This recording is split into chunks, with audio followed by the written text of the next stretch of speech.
नमस्कार, news 18 special bulletin में आपका बहुत बहुत स्वागत। आपके साथ मैं हूं संतोष गंगवार। बुलेटिन की शुरुआत ऐसी खबर से करेंगे जिसने बिहार पुलिस को सवालों के घेरे में ला दिया है। वर्दी के सम्मान पर चोट लगी है। अब तक आपने सुना होगा कि पुलिस अपराधियों के घर की तलाशी लेती है, लेकिन यहां पुलिस जब अपराधी के घर सर्च ऑपरेशन करने गई तो खुद की तलाशी देकर वापस आ गई। बाढ़ के पंचमहला में अपराधियों ने गुर्गों ने पुलिस वालों को ऐसा चेक किया जैसे वो किसी वीआईपी के सुरक्षा घेरे में घुस रहे हो। देखिए इस रिपोर्ट में।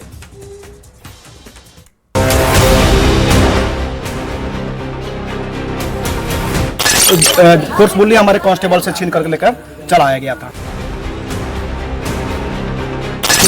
पुलिस के साथ अगर किसी ने ज्यादती की तो पुलिस उसका हिसाब करेगी और मुकम्मल हिसाब करेगी। वाह रे बिहार पुलिस, अपराधियों के सामने घुटने टेकने की ऐसी नायाब मिसाल शायद ही दुनिया के किसी कोने में मिले। मामला बाढ़ के पंचमहला का है, जहां पुलिस फायरिंग के आरोपी सोनू मोनू के घर छापेमारी करने पहुंची थी, लेकिन वहां जो हुआ उसे देखकर पुलिस की कार्यशैली सवालों के घेरे में है। बिना वारंट का भी सर्च किया जा सकता है, आप पता कर लीजिए। नियम कहता है कि पुलिस अपराधी के घर की तलाशी लेगी, लेकिन यहाँ सोनू मोनू के गुर्गों ने नया संविधान लिख दिया। कहा पहले अपनी जेबें चेक कराओ, फिर हमारी तलाशी लो। फिर क्या, हमारे खाकी के शूरवीर एक एक करके लाइन में लग गए। अपराधियों के गुर्गों ने पुलिस जवानों को ऊपर से नीचे तक टटोला, तलाशी ली। जब तसल्ली हो गई कि पुलिस वाले मासूम हैं और कोई खतरा नहीं है, तब जाकर उन्हें घर के अंदर एंट्री का पास दिया। उसमें जो है थानाध्यक्ष जो है वो जो सर्च एंड सीजर के प्रोसीजर्स है उसका अनुपालन करने का प्रयास कर रहे हैं और उसी क्रम में ये वीडियो जो है वायरल हुआ है। इसे कहते हैं आज्ञाकारी पुलिस। अपराधियों का ऐसा खौफ कि जवान उफ तक नहीं कर पाए। ऐसा लग रहा था मानो पुलिस छापेमारी करने नहीं बल्कि अपराधियों के दरबार में अपनी हाजिरी लगाने गई हो। इस घटना के बाद राज्य के डिप्टी सीएम विजय चौधरी ने इस पर उचित कार्रवाई की बात कही है। पुलिस के साथ अगर किसी ने ज्यादती की तो पुलिस उसका हिसाब करेगी और मुकम्मल हिसाब करेगी। अब जनता के जहन में भी कुछ तीखे सवाल कौंध रहे हैं। क्या पुलिस ने अपराधियों के सामने टेके घुटने? अपराधियों के सामने तलाशी क्यों दे रही पुलिस? पुलिस ने ड्यूटी निभाई तो अपराधियों पर कार्रवाई कब? खाकी के अपमान का बदला कब लेगा पुलिस प्रशासन? इन सवालों का जवाब बिहार की जनता मांग रही है। अब देखना होगा कि इस मामले में जवाबदेही कब तक तय होती है। न्यूज 18 के लिए बाढ़ से अनिरुद्ध कुमार की रिपोर्ट।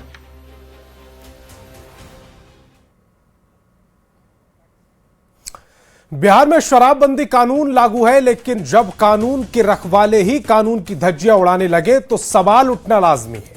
मामला समस्तीपुर के बथुआ बुजुर्ग गांव का है, जहां एक घरेलू विवाद को सुलझाने पहुंची पुलिस खुद विवादों के घेरे में आ गई। ऑन ड्यूटी वर्दी वाले जवान शराब के नशे में टुल्ल पाए गए। रिपोर्ट दिखाते हैं। रुकिए अभी देखिए, ये बीके सिंह का नाम है।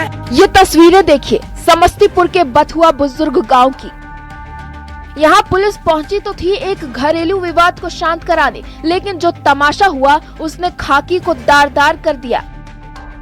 देखिए गाड़ी भगा रहे, देखिए कैसे, देखिए इन लोग को देखिए, देखिए गाड़ी भगा रहे हैं। जिस पुलिस के कंधों पर बिहार में शराबबंदी कानून को सख्ती से लागू कराने का जिम्मा है, वही पुलिस ऑन ड्यूटी शराब के नशे में लड़खड़ाते नजर आई।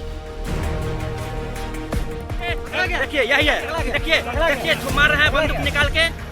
देखिए साहब ऑन ड्यूटी थे, बदन पर वर्दी थी, लेकिन होश गायब था। नशे में टुन्न इन जवानों को न तो अपनी जिम्मेदारी का एहसास रहा, न ही वर्दी की गरिमा का। ग्रामीणों ने न सिर्फ इनका विरोध किया बल्कि इस पूरे कारनामे का वीडियो बनाकर वायरल कर दिया। देखिए देखिए यही है, देखिए देखिए मार रहे हैं बंदूक निकाल के, देखिए दारू पी के आए हुए हैं। बाप बेटा में झंझट हुआ, 112 को टीम को बुलाया गया। बुलाने के क्रम में जो है वो लोग पहुंचे, हमी पे जो है धस दिखाने चालू कर दिए, धक्का मुक्की, और दारू पी के टुल थे। हम लोग उनको रोके तो वो गाड़ी चढ़ा के एक दो को पैर पर और वहाँ से निकल गए। एक दो बच्चा भी कुचला जाता उसमें। अब बताओ, सुलझाने तो आए थे घरेलू विवाद, लेकिन खुद ऐसा उलझे कि अब अपनी नौकरी बचाने के लाले पड़ सकते हैं, क्योंकि घटना स्थल से तो किसी तरह भाग निकले, लेकिन सबूतों से कैसे भाग सकते हैं। ग्रामीणों ने थाना पहुंचकर शिकायत की तो अधिकारियों के भी होश उड़ गए। फिर क्या, अपराधियों की तरह पुलिस कर्मियों को भी थाने में बिठा लिया गया। जिन पदाधिकारी के विरुद्ध ये आरोप लगे थे उनको तत्काल जो है रखा गया है अभी थाने में ही उनको, और आवेदन प्राप्त करके जो वादी थे इस शिकायत की हम लोग अग्रतर जो है उनका मेडिकल जांच कराने के लिए ले जा रहे हैं तथा अग्रतर कार्रवाई की जाएगी। अब सवाल उठता है कि जब रक्षक ही भक्षक बन जाए तो जनता न्याय की गुहार किससे लगाए। शराबबंदी की धज्जियां उड़ाते इन पुलिस वालों पर अब आला अधिकारी आगे क्या कार्रवाई करते हैं, इस पर सबकी नजरें टिकी हैं। न्यूज़ 18 के लिए समस्तीपुर से मुकेश कुमार की रिपोर्ट। पटना के होटल में लड़कियां कितनी सुरक्षित हैं? यह सवाल एक बार फिर खड़ा हो गया है, क्योंकि पटना के एक होटल के कमरे में आधी रात में शराब के नशे में लड़की से छेड़खानी की वारदात को अंजाम दिया गया। हालांकि पुलिस ने आरोपी को दबोच लिया, लेकिन इस वारदात ने कई सवाल खड़े कर दिए। होटल के कमरे में छात्रा से छेड़खानी, पिता के सामने बेटी से छेड़छाड़, आधी रात में शराब के नशे में वारदात। पटना के रूपसपुर में होटल हिडन विला का कमरा नंबर 103।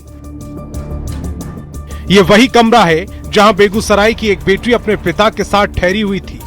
लड़की पॉलिटेक्निक की परीक्षा देने के लिए होटल में रुकी थी, लेकिन उसे यह नहीं पता था कि होटल में ही दरिंदे शिकार की तलाश में है। साजिश तभी शुरू हो गई जब होटल के कमरे का गेट लॉक नहीं हुआ और आधी रात में एक युवक शराब के नशे में लड़की के कमरे में दाखिल हो गया।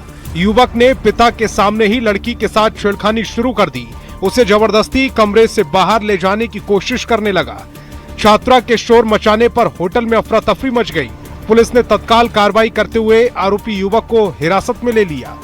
12:48 में एक लड़का दारू पी के मेरे रूम में घुस गया और मेरे बगल में मेरी बेटी सोई हुई थी। उसको हाथ पकड़ के खींच के बाहर लाना चाह रहा था। उतने में मेरा नींद खुल गया। हम बोले अरे क्या बात है, काहे मेरे रूम में पैसा तुम? तो बोला कि आपको बेल बजाए उतना काहे न उठे। हम बोले 1 बजे रात को मेरा बेल काहे तुम बजाए मेरे रूम का। इसमें जो छेड़खानी करने वाला व्यक्ति है सत्येंद्र कुमार, उम्र 31 वर्ष, सन ऑफ राजेंद्र दास, जो शाहपुर थाना जिला पटना का रहने वाला है। इसमें गिरफ्तारी की गई है और इसमें अन्य जो 1-2 और अभियुक्त हैं, जिसमें वादी के द्वारा कहा गया है कि वो लोग भी इसमें सम्मिलित थे, उनको भी गिरफ्तार किया जाएगा। पीड़ित लड़की के पिता ने घटना के बाद रूपसपुर थाने में लिखित शिकायत दर्ज कराई। पुलिस आरोपी को हिरासत में लेकर पूछताछ कर रही है। पुलिस पूरे मामले की हर पहलू से जांच कर रही है। ये घटना होटल के कर्मचारियों द्वारा किया गया है, जिसमें पुलिस ने एक व्यक्ति को गिरफ्तार भी किया है। रितेश नाम का युवक गिरफ्तार हुआ है, जिसमें आरोप लगा है कि वह सोए हुए थे और उनकी पुत्री को होटल के अंदर सोने के हालात में हाथ पकड़कर खींचकर बाहर ले जाने लगा। छेड़खानी की गई। होटल में छेड़खानी की इस घटना ने कई सवाल खड़े कर दिए। होटल के सीसीटीवी कैमरे बंद क्यों थे? होटल के कमरे में आरोपी कैसे दाखिल हो गया? क्या पटना में होटल लड़कियों के लिए सुरक्षित नहीं? क्या होटल में सुरक्षा भगवान भरोसे है? न्यूज़ 18 के लिए पटना से अमरजीत कुमार शर्मा की रिपोर्ट।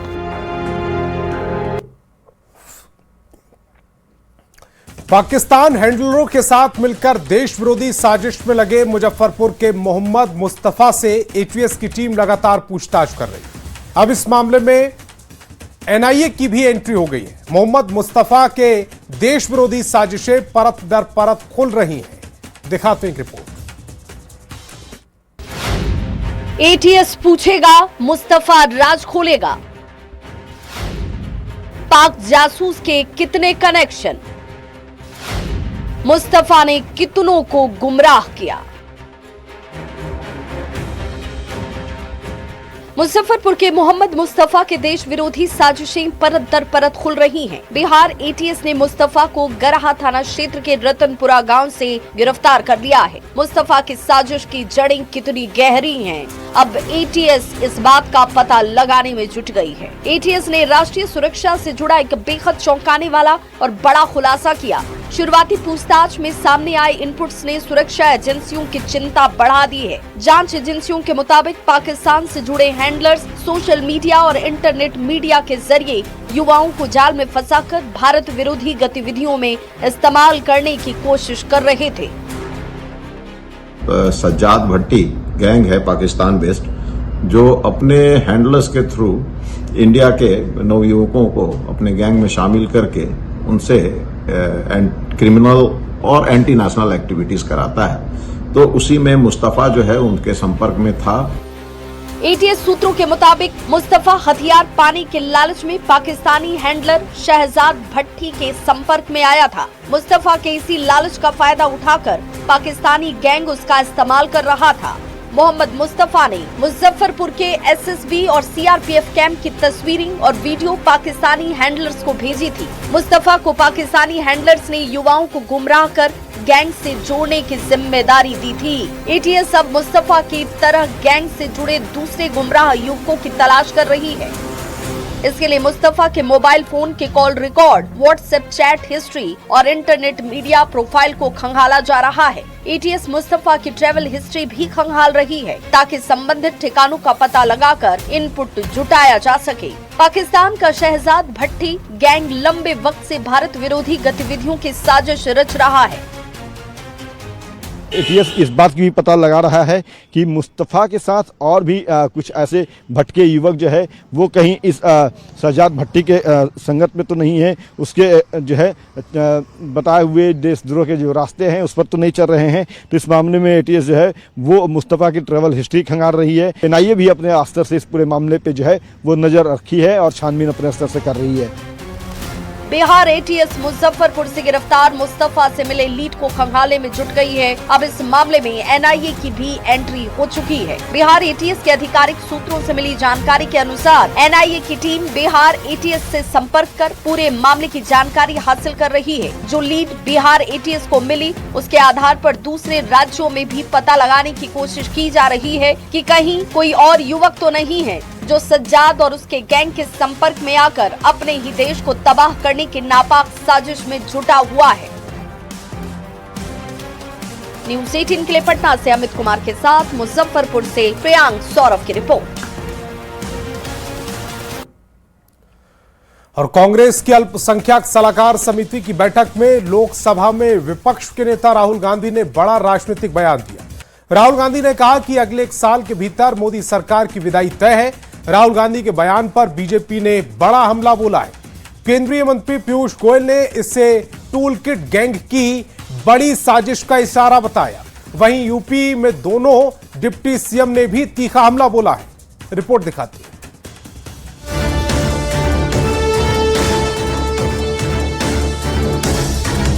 कांग्रेस अल्पसंख्यक सलाहकार समिति की बैठक में राहुल गांधी ने कहा है कि अगले 1 साल में मोदी सरकार गिर जाएगी। राहुल के इस बयान पर केंद्रीय मंत्री पीयूष गोयल सोशल मीडिया पर पोस्ट कर लिखा, राहुल देश को अस्थिर करने का सपना देख रहे हैं। टूलकिट गैंग की एक बड़ी साजिश की ओर इशारा है। देश में अराजकता फैलाने की गंभीर साजिश है। लोकतंत्र से नहीं हारा सके तो हिंसा फैलाना चाहते हैं। देश की जनता समझदार है, टूलकिट गैंग को समझती है। इंडिया गठबंधन की साजिश कामयाब नहीं हो पाएगी। राहुल गांधी के बयान पर संबित पात्रा और सुधांशु त्रिवेदी ने भी राहुल पर बड़ा हमला बोला है। 54 देशों में गए थे। इन सब आकाओं के साथ बैठ करके भारत में लोकतंत्र को कैसे समाप्त करना है, भारत में अराजकता कैसी लानी है, उसकी जो प्लानिंग हुई थी उस प्लानिंग का कहीं न कहीं कल लीकेज हुआ है राहुल गांधी के इस वक्तव्य से। अब अराजकता के द्वारा सत्ता परिवर्तन का यह जो दुष्प्रयास है यह दर्शाता है कि अब वो माओवादी हिंसक अराजक राजनीति की तरफ आगे बढ़ रहे हैं। यूपी सरकार में दोनों डिप्टी सीएम केशव प्रसाद मौर्य और ब्रजेश पाठक ने राहुल गांधी और अजय राय के जरिए पीएम मोदी पर दिए गए विवादित बयान पर तीखा हमला बोला है। संस्कार हैं वही प्रदर्शन इनके नेता श्री राहुल गांधी उसी प्रकार की निम्न स्तरीय भाषा का प्रयोग उनके प्रदेश अध्यक्ष के द्वारा किया गया है। इसकी जितनी भर्त्सना की जाए वो कम है। कांग्रेस पार्टी और राहुल गांधी जी पूरी तरह से मानसिक अवसाद की अवस्था से गुजर रहे हैं। सत्ता की भूख उन्हें इस ओर ले गई है, वो फ्रस्ट्रेशन की हद से गुजर रहे हैं। कांग्रेस अल्पसंख्यक सलाहकार समिति की बैठक में राहुल के बड़े दावे के बाद से बीजेपी हमलावर है। राहुल जहां इसकी वजह से बढ़ते आर्थिक असंतोष को बता रहे हैं, वहीं बीजेपी ने इसे कांग्रेस का टूल किट प्लान बता दिया है। Bureau report, news 18, Uttar Pradesh, Uttarakhand. और झारखंड विधानसभा में नेता प्रतिपक्ष बाबूलाल मरांडी ने कांग्रेस पर करारा वार किया। कांग्रेस को अंग्रेजों का मानस पुत्र बताते हुए समाज में विद्वेष फैलाने की कोशिश का आरोप लगाया। तो आजादी के बाद महात्मा गांधी की इच्छा के अपमान का भी आरोप जड़ दिया। सरना और सनातन को एक बताया तो कांग्रेस ने भी पलटवार करते हुए सरना धर्म कोड पर केंद्र सरकार की चुप्पी पर सवाल उठाते हुए पलटवार किया है। बाबूलाल का कांग्रेस पर करारा वार। कांग्रेस को बताया अंग्रेजों का मानस पुत्र। कांग्रेस पार्टी तो मैं कहता हूं उन्हीं के एक मानस पुत्र रहे इसमें। कहा कांग्रेस विसर्जन की बापू की इच्छा अधूरी। सरना और सनातन को बताया एक। सरना हो, सनातन हो, हिंदू हो, ये कोई अंतर नहीं है। कांग्रेस का बाबूलाल पर पलटवार। सरना कोड पर चुप्पी पर उठाए सवाल।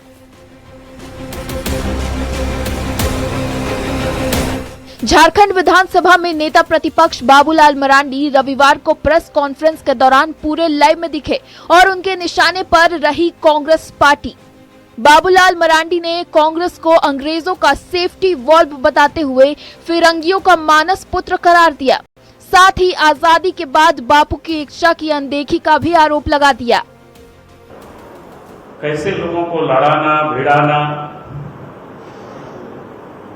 यह अंग्रेज की फितरत थी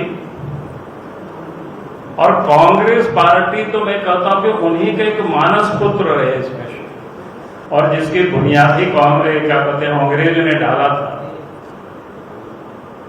लेकिन उसको लोग विसर्जित नहीं किया। गांधी जी की बातों को नहीं माना कांग्रेस पार्टी ने। इसी के साथ बाबूलाल मरांडी ने सरना और सनातन को एक बताते हुए दोनों को प्रकृति पूजक बताया। 2014 से पहले सरना धर्म कोड पर कांग्रेस के रवैये पर सवाल उठाए और कांग्रेस पर समाज के विभेद पैदा करने की कोशिश का आरोप लगाते हुए धर्मांतरण पर कांग्रेस के साथ जेएमएम की चुप्पी पर भी नाराजगी जताई। सरना हो, सनातन हो, हिंदू हो, ये कोई अंतर नहीं है, सब समानता है। जहां उनको बपतिस्मा करके आदिवासियों को क्रिश्चियन बनाया जाता है, कलमा पढ़ा करके किसी को मुसलमान बनाया जाता है, उसके बारे में तो कोई कांग्रेस के नेता, जेएमएम के नेता कुछ बोलते ही नहीं है। बाबूलाल मरांडी ने सरना कोड को लेकर कांग्रेस को घेरा तो कांग्रेस ने पलटवार करने में देरी नहीं की। बीजेपी को आदिवासी विरोधी बताते हुए सरना धर्म कोड का मुद्दा नहीं उठाने का भी आरोप लगा दिया। और कोई भारतीय जनता पार्टी के नेता अपने सरकार से ये नहीं कहते कि भाई आदिवासी लोगों को सरना धर्म कोड देना आवश्यक है, तो ये सिर्फ एक भटकाव की राजनीति करते हैं। सरना धर्म कोड और आदिवासी हित जनजातीय बहुल झारखंड में आम जनमानस से जुड़ा प्रमुख मुद्दा है। जनगणना में सरना धर्म कोड शामिल करने की मांग पर सियासी घमासान मचा है। केंद्र सरकार और बीजेपी पर कोड को लेकर सत्ता पक्ष के दल हमलावर हैं, तो बीजेपी भी इस मुद्दे की काट में जुटी है। देखना होगा कि बाबूलाल मरांडी का सीधा हमला झारखंड की सियासत में क्या असर डालता है। न्यूज 18 के लिए रांची से संजय कुमार सिन्हा की रिपोर्ट।